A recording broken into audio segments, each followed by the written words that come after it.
કર્ણાટકના બેલગારીમાં પીએમ નરેન્દ્ર મોદીએ એક ઘણી જ મોટી ચૂંટણી સભાને સંબોધન કર્યું। તેમણે નારી શક્તિને સશક્ત બનાવવા પર ભાર મૂક્યો। કોરોના કાળમાં ભારતની મેડ ઇન ઇન્ડિયા વેક્સિનની જે વિશ્વમાં માંગ થઈ હતી તેના વિશે પણ જણાવ્યું। સાથે સાથે તેમણે વિરોધ પક્ષ એટલે કોંગ્રેસ ઉપર જબરજસ્ત શાબ્દિક ટિપ્પણી કરી અને જણાવ્યું કે લોકોનું ધ્યાન ભટકાવવા માટે વિપક્ષ કાર્ય કરે છે। તમે પ્રધાનમંત્રીનું પ્રવચન સાંભળો અર્ગુની આવાજના માધ્યમથી। भारत माता की, भारत माता की, भारत माता की।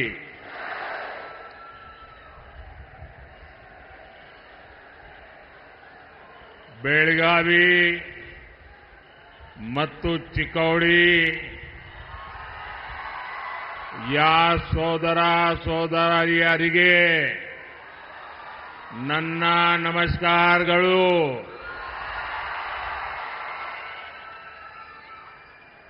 ताई भुवनेश्वरी और मां सौदत्ती येलम्मा को मैं प्रणाम करता हूं। भाइयों और बहनों, सबसे पहले तो मैं कर्नाटका के सभी वोटर्स का अभिनंदन करता हूं। कर्नाटका में मैं जहां जहां गया हूं, मुझे एक ही स्वर सुनाई देता है, फिर एक बार, फिर एक बार, फिर एक बार। साथियों, हम सभी छत्रपति शिवाजी महाराज को मानने वाले लोग, हम सभी भगवान बसवेश्वरा का अनुसरण करने वाले लोग, छत्रपति शिवाजी महाराज ने शक्तिशाली भारत बनाने के लिए जीवन भर संघर्ष किया।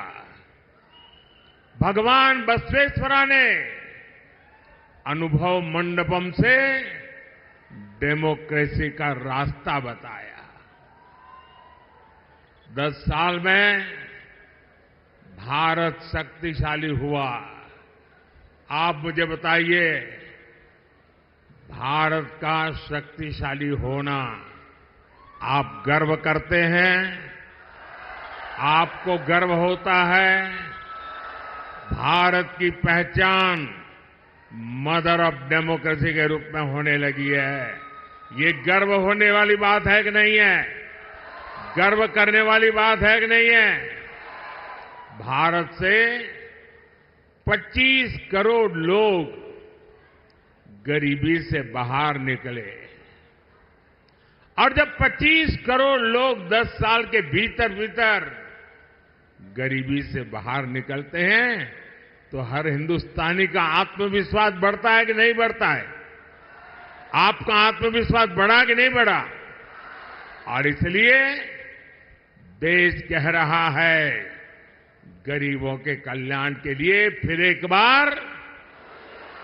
साथियों, भारत जब आगे बढ़ता है, भारत जब मजबूत होता है तो हर भारतीय खुश होता है। लेकिन कांग्रेस देश हित से इतना दूर हो चुकी है, परिवार हित में इतनी उलझ गई है कि उसे देश की उपलब्धियां अच्छी नहीं लगती है। अब आपको याद होगा, कांग्रेस ने HAL को लेकर कितना झूठ फैलाया, कितना झूठ फैलाया। कांग्रेस ने कोरोना काल को याद कीजिए। कोरोना काल में भारत की जो मेड इन इंडिया वैक्सीन थी, कोरोना की जो वैक्सीन थी, उस पर भी विरोध पैदा कर दिया। उसका भी यहां तक कह दिया ये तो भाजपा वैक्सीन है। भारत की हर सफलता पर उनको शर्म आने लगी है और जैसे उनको भारत के वैक्सीन पे भरोसा नहीं, लोगों को उलझन में डालने की कोशिश की, उन्होंने ईवीएम के बहाने पूरी दुनिया में भारत की डेमोक्रेसी को बदनाम करने की कोशिश की। अभी 2 दिन पहले ही सुप्रीम कोर्ट ने ये कांग्रेस वालों को और उनकी पूरी टोली को ऐसा करारा तमाचा मारा है, ऐसा करारा तमाचा मारा है। सवाल ये है, आखिर कांग्रेस देश का नुकसान होने वाली बातों पर झूठ फैला करके लोगों में विश्वास तोड़ने में का काम किसके इशारे पर कर रही है? कांग्रेस के नेताओं ने ईवीएम पर तो झूठ बोला है और देश का हर नागरिक कहता है कितने महत्वपूर्ण विषय पर झूठ बोल करके आपने देश के लोकतंत्र को बर्बाद करने का षड्यंत्र किया है। आपको देश की माफी मांगनी चाहिए। साथियों, पिछले 10 वर्षों में बीजेपी एनडीए सरकार ने देश के नागरिकों की ईज ऑफ लिविंग के लिए बहुत काम किया है। इसका एक बड़ा उदाहरण है भारतीय न्याय संहिता। ये कांग्रेस वाले मानसिक रूप से अंग्रेजों की गुलामी में ही जी रहे थे, वो इससे बाहर ही नहीं आ पा रहे थे। वो तिरंगा झंडा फहरा करके तो आजादी की बात करते थे, लेकिन हर कानून व्यवस्था में मन से अंग्रेजी की गुलामी को जी रहे थे। गुलामी के कालखंड से प्रेरित इतना पुराना आजादी के पहले का कानून, क्रिमिनल जस्टिस सिस्टम का हटाना, भारतीय जनता पार्टी की सरकार ने उसको हटा दिया।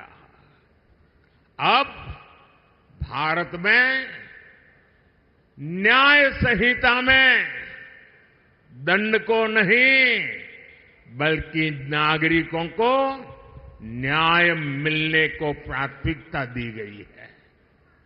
इसमें आतंकवाद से जुड़े कानूनों को भी और सख्त किया गया है।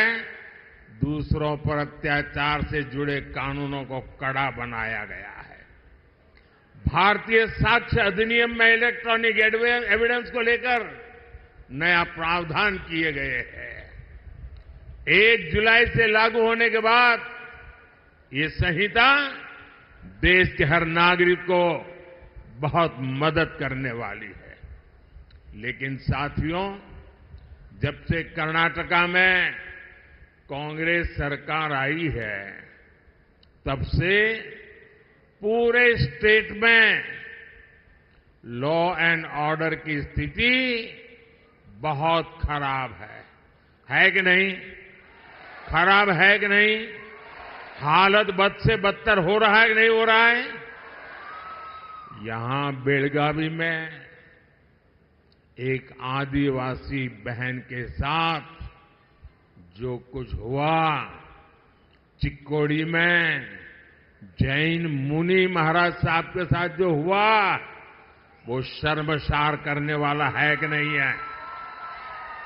पीड़ा करने वाला है कि नहीं है? कर्नाटक की प्रतिष्ठा को धूल में मिलाने वाला है कि नहीं है? और देखिए उनकी हिम्मत। हुबली में हमारी एक बेटी के साथ जो कॉलेज कैंपस में हुआ, उसने तो पूरे देश में भूचाल ला दिया है। उस बेटी का परिवार एक्शन की मांग करता रहा, लेकिन कांग्रेस की सरकार तुष्टीकरण का दबाव उसी को प्राथमिकता देती है।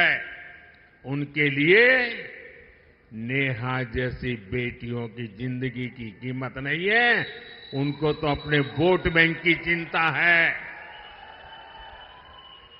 बेंगलुरु के कैफे में बम धमाका हुआ, तब भी कांग्रेस ने शुरुआत में इसे लेकर गंभीरता ही नहीं है, यहां तक कह दिया ये तो गैस का सिलेंडर फटा था। देश की जनता के आंख में क्यों धूल झोंक रहे हो कांग्रेस के लोग?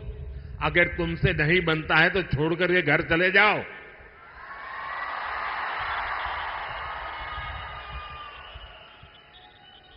यही वही कांग्रेस के जो है जिसने वोट के लिए पीएफआई, जो आतंकवाद को पनाह देने वाला देश विरोधी संगठन, जिस पर मोदी सरकार ने प्रतिबंध लगा दिया है, ऐसे पीएफआई आतंकी संगठन का चुनाव में मदद करने के लिए, उनकी मदद लेने के लिए, वायनाड में एक सीट जीतने के लिए आप उसको सरेंडर कर रहे हो, उनके कारनामों का बचाव कर रहे हो। लेकिन भाजपा सरकार ने देश और समाज विरोधी पीएफआई को बंद किया है, उससे बड़े बड़े खैरखा जेलों में सड़ रहे हैं। भाइयों साथियों, कांग्रेस ने हमारे इतिहास को, हमारी आजादी की लड़ाई को भी वोट बैंक के नजरिए से, तुष्टीकरण के नजरिए से ही लिखवाया है। और आज भी ये कांग्रेस के शहजादे उसी पाप को आगे बढ़ा रहे हैं। आपने कांग्रेस के शहजादे का एक ताजा बयान जरूर सुना होगा। ये शहजादे का कहना है कि भारत के राजा, भारत के महाराजा ये अत्याचारी थे, ये गरीबों की जमीन छीन लेते थे, जब मर्जी पड़े तब उनका सब हड़प कर लेते थे। कांग्रेस के शाहजादे ने छत्रपति शिवाजी महाराज, कित्तूर की रानी चिन्नम्मा जैसे महान व्यक्तित्व का अपमान किया है। इनका सुशासन, इनकी देशभक्ति आज भी हम सभी को प्रेरित करती है। जरा शाहजादे को पता है क्या मैसूरू राजघराने का योगदान? उनको याद नहीं रहा। मैसूरू राजघराने को आज पूरा देश गर्व के साथ देखता है कि नहीं देखता है। साथियों, कांग्रेस के शाहजादे का बयान सोच समझकर वोट बैंक की राजनीति करने के लिए, तुष्टीकरण के लिए दिया गया बयान है। याद रखिए, शाहजादे ने राजा महाराजा को बुरा भला कह दिया, उनकी तो आलोचना कर दी, लेकिन भारत के इतिहास में जो अत्याचार नवाबों ने किए, निजामों ने किए, सुल्तानों ने किए, बादशाहों ने किए, उसकी बात पर तो शाहजादे के मुंह पर ताला लग जाता है, बोलती बंद हो जाती है और राजा महाराजाओं को गालियां दे रहे हो, उनको अपमानित करते हो। कांग्रेस को औरंगजेब के अत्याचार याद नहीं आते, जिसने हमारे सैकड़ों मंदिरों को तोड़ा, अपवित्र किया। कांग्रेस तो औरंगजेब का गुणगान करने वाली पार्टियों के साथ खुशी से गठबंधन करती है। इनको वो लोग याद नहीं आते जिन्होंने देश भर में हमारे तीर्थों को तहस नहस किया, लूटपाट की, हत्याएं की, गौ हत्याएं की। इनको वो नवाब याद नहीं आए जिन्होंने भारत के विभाजन में बहुत बड़ी भूमिका निभाई। कोई कल्पना कर सकता है क्या बनारस के राजा के बिना बनारस हिंदू विश्वविद्यालय की स्थापना संभव हो सकती थी? क्या महारानी अहल्याबाई होलकर ने मंदिरों का पुनर्निर्माण कराकर हमारे आस्था स्थलों की रक्षा की या नहीं की? मैं गुजरात से आता हूं, मेरा गांव गायकवाड़ स्टेट में पड़ता है। ये बड़ौदा महाराजा थे जिन्होंने बाबा साहब आंबेडकर की प्रतिभा को पहचाना था, उनको बड़ौदा बुलाया, उनकी शक्ति को पहचाना और बाबा साहब आंबेडकर को विदेश पढ़ने के लिए भेजने का काम गायकवाड़ महाराजा ने किया था। ये कांग्रेस के शाहजादे को इन राजा महाराजाओं का योगदान याद नहीं आता है, लेकिन वोट बैंक की राजनीति के लिए वे राजा महाराजाओं के खिलाफ बोलने की हिम्मत करते हैं, नवाबों के खिलाफ, बादशाहों के खिलाफ, सुल्तानों के खिलाफ एक शब्द बोलने की उनमें ताकत नहीं है। कांग्रेस की तुष्टीकरण की मानसिकता अब देश के सामने खुल करके सामने आ रही है और यही मानसिकता कांग्रेस के मैनिफेस्टो में भी झलकती है।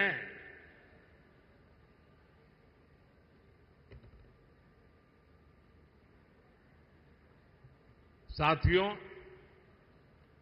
आज पूरा देश समझ गया है कि जहां कांग्रेस आई वहां से विकास का पलायन गया। विकास का पलायन शुरू हो जाता है।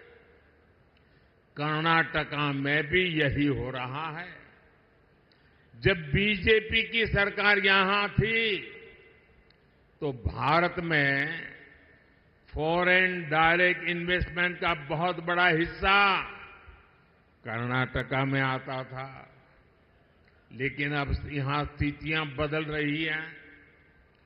जब से कांग्रेस सरकार यहां आई है तब से रोड के, इरिगेशन के सारे काम बंद पड़ गए हैं। यहां बिजली के कट लगने से हर कोई परेशान है, उद्योग परेशान है, लोग परेशान हैं और इसलिए लोग कहते हैं जहां कांग्रेस आई वहां बर्बादी लाई। साथियों, हमारा देश छोटे किसानों का देश है। कृषि क्षेत्र का कायाकल्प करने के लिए ये बहुत जरूरी है कि हम छोटे किसानों की संगठन शक्ति को एकजुट करें। इसलिए बीजेपी एनडीए सरकार एफपीओज, सेल्फ हेल्प ग्रुप और कोऑपरेटिव तीनों पर बल दे रहा है। बीजेपी सरकार में देश भर में 8,000 नए किसान उत्पादक संघ बने हैं, एफपीओज बने हैं। ये एफपीओज इनपुट कॉस्ट कम करने से लेकर किसानों को मार्केट रेट दिलाने तक में बड़ी भूमिका निभा रहे हैं। पिछले 10 साल में 10 करोड़ महिलाएं सेल्फ हेल्प ग्रुप में शामिल हुई है। इन्हें केंद्र सरकार ने लाखों करोड़ रुपए की आर्थिक सहायता दी है। केंद्र सरकार पैक्स को मजबूत करने के लिए भी लगातार काम कर रही है। सरकार 60,000 से ज्यादा पैक्स के कंप्यूटराइजेशन का काम भी पूरा करने में जुटी है। एनडीए सरकार शुगर कोऑपरेटिव्स को भी बढ़ावा दे रही है। बीजेपी सरकार ने पेट्रोल में इथेनॉल ब्लेंडिंग को बढ़ाकर गन्ना किसानों की बहुत बड़ी मुश्किल आसान की है। इथेनॉल ब्लेंडिंग की वजह से गन्ना किसानों को 70,000 करोड़ रुपए से ज्यादा उनको कमाई हुई है। चीनी मिलों पर बकाया होने की उनकी समस्या भी अब दूर हो रही है। लेकिन साथियों, यहां कांग्रेस ने फार्मर्स के साथ जो विश्वासघात किया है वो तो बहुत बड़ा पाप है। यहां जब बीजेपी की सरकार थी तो फार्मर्स के बैंक अकाउंट में 10,000 रुपये 10,000 रुपये जमा होते थे। कांग्रेस की सरकार ने आते ही 4,000 रुपया देना बंद कर दिया। अब वोट मिल गया, अब किसान जाने, किसान का काम जाने, उनको परवाह ही नहीं है। अब मोदी जो 6,000 रुपया भेजता है वही किसान को जाता है। यहां के पैसे उन्होंने काट लिए और पीएम किसान सम्मान निधि के पैसे आपको ऐसे ही मिलते रहेंगे। ये कर्नाटका वालों ने जो पाप किया है उसकी सजा आप इस चुनाव में दीजिए और मोदी आने वाले वर्षों में भी आपको गारंटी देता है जो दिल्ली से भेजा जाता है वो चालू रहेगा। साथियों, आपका ये सेवक गांव, किसान, नौजवान, नारी शक्ति को सशक्त करके आपकी संपत्ति बढ़ाने में जुटा है। लेकिन कांग्रेस क्या कर रही है?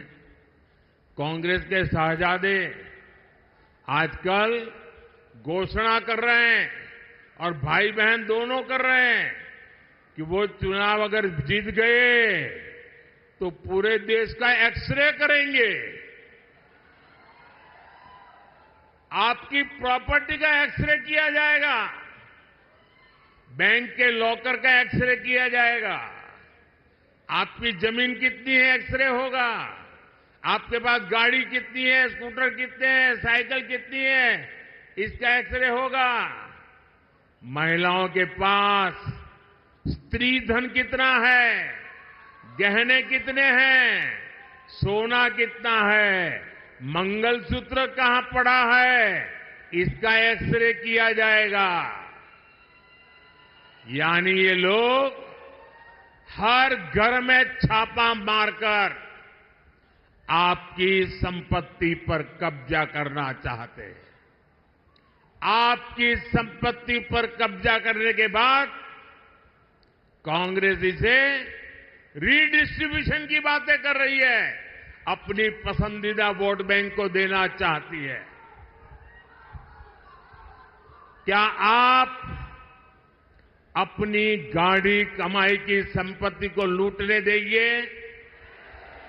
आपने बचाया हुआ सोना चांदी लूटने देंगे?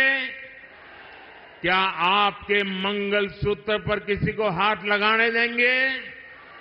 कोई पंजा आपकी संपत्ति लूट सकता है क्या?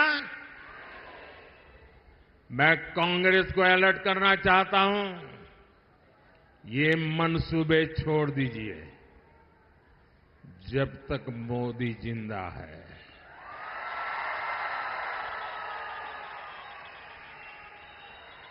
ये आपके मंसूबे में पार नहीं होने दूंगा।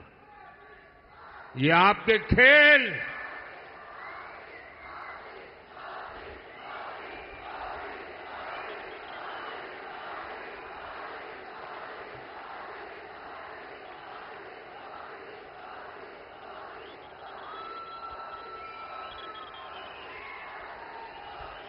साथियों, इस चुनाव में कांग्रेस ने इनहेरिटेंस टैक्स का एक नया फॉर्मूला निकाला। ये बड़ा भयंकर है, आपकी नींद उड़ जाएगी।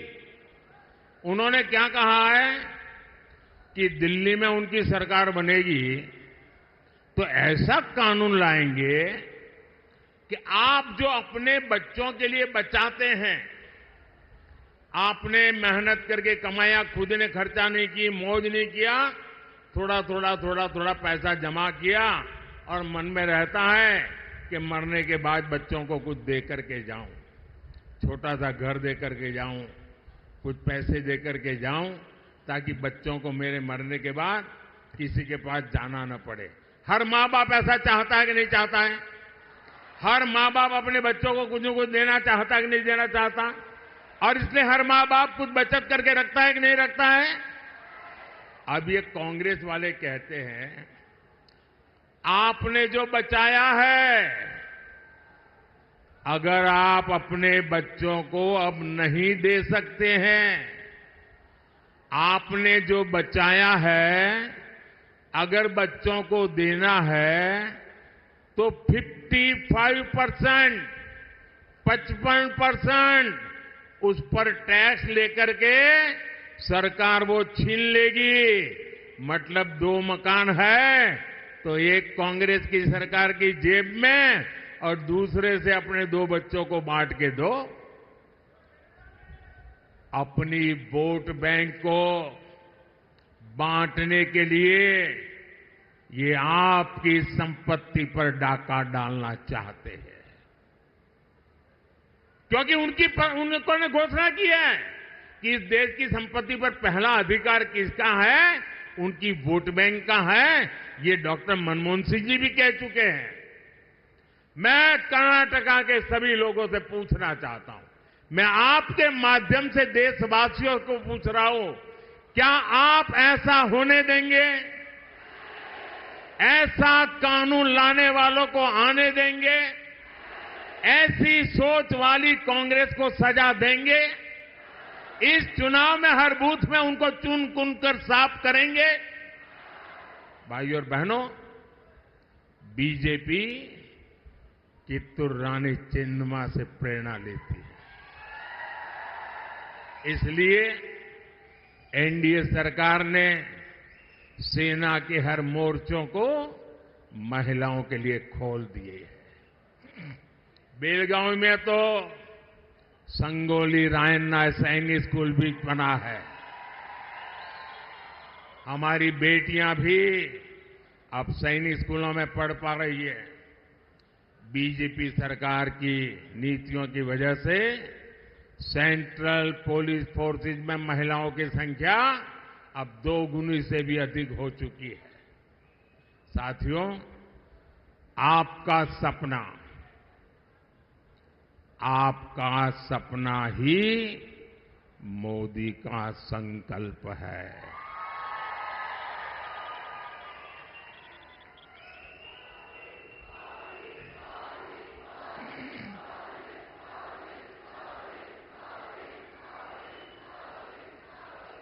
आपका सपना ये मेरा संकल्प है और आपका सपना साकार करने के लिए मेरा पल पल आपके नाम,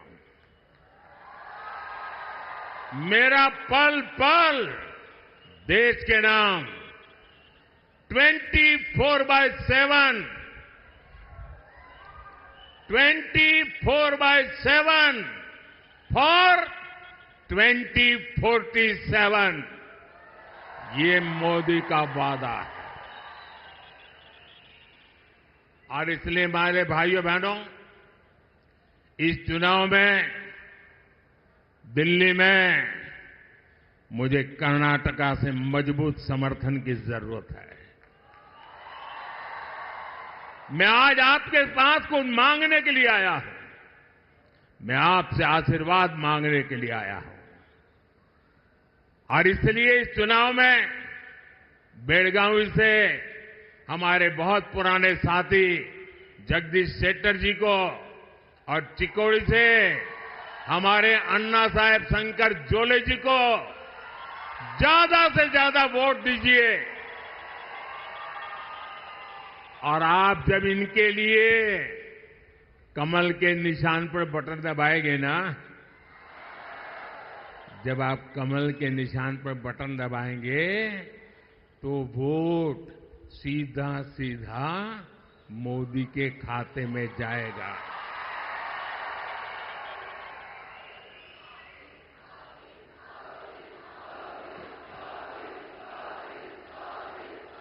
तो मोदी को मजबूत बनाएंगे, मोदी को मजबूत बनाएंगे, मोदी को मजबूत बनाने के लिए घर घर जाएंगे, मोदी को मजबूत बनाने के लिए ज्यादा से ज्यादा मतदान करवाएंगे, सुबह 10 बजे के पहले ज्यादा से ज्यादा मतदान करेंगे।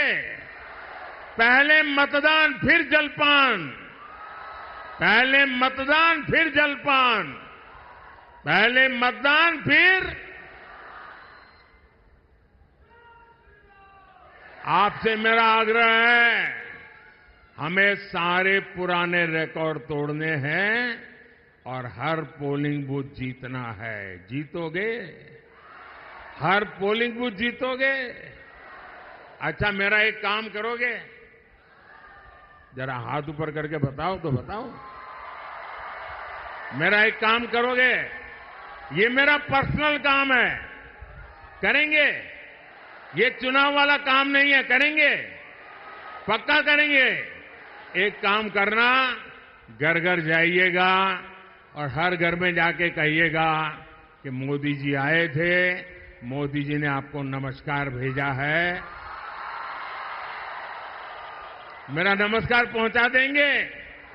जब मेरा नमस्कार आप पहुंचाएंगे ना, तो हर परिवार मुझे आशीर्वाद देगा और हर परिवार का आशीर्वाद मेरे लिए एक नई ऊर्जा बन जाता है। और जब नई ऊर्जा बन जाता है तो मैं पूरी शक्ति के साथ आपके सपनों को साकार करने के लिए अपनी जिंदगी खपा देता हूं। और इसलिए मुझे आपके आशीर्वाद चाहिए। मेरे साथ बोलिए, भारत माता की, भारत माता की, भारत माता की। बहुत बहुत धन्यवाद।